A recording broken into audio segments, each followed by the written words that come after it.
Well, the 67th edition of the Cannes Film Festival is now properly underway. Opening night brought Nicole Kidman onto the red carpet for Grace of Monaco, a biopic of Grace Kelly. Talking Movies has been looking at some of the films which are in competition. That is, those films vying for the top prize at the festival, the Palme D'Or.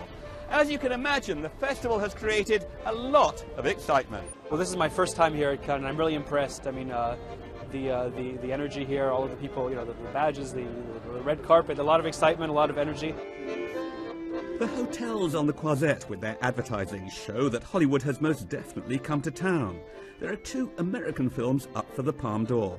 They're very different, they're very distinct, and they're both by very tremendously talented directors. The first and more notable one, because it's been talked about longer, is Foxcatcher, which is Bennett Miller's film. It's a drama about a wrestler whose brother ends up being killed by the coach, who is a bit of a sociopath. And he's played by Steve Carell, which I think is a fascinating choice, since he's known for his comic roles. Are you an angel?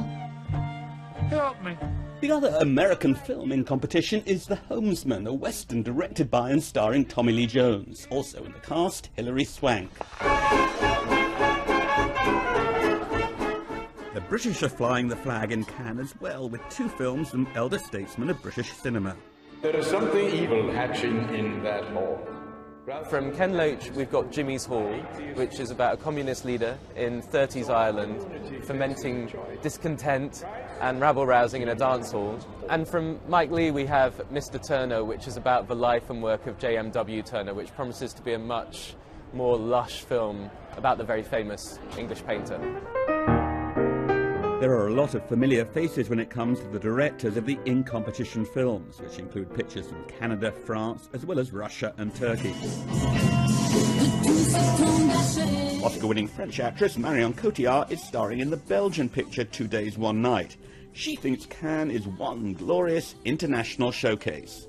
It's a beautiful melting pot of, the world's culture and the vision of the world through cinema from all those countries who wouldn't have the opportunity to share their work without Cannes.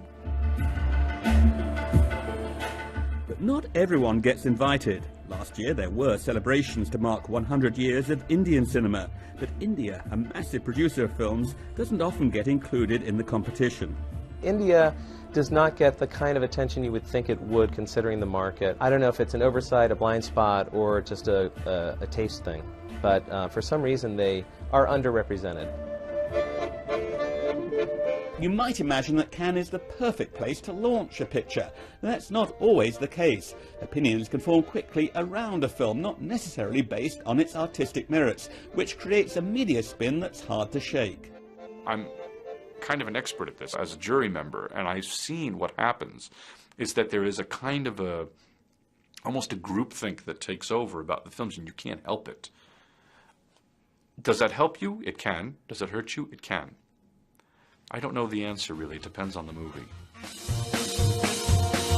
Even though there are newcomer festivals vying for attention, Cannes still enjoys primacy with its glamour, seductive location, fans and feast of films. And even with all the commercialism, it still manages to retain, with its in-competition films at least, a strong measure of artistic integrity.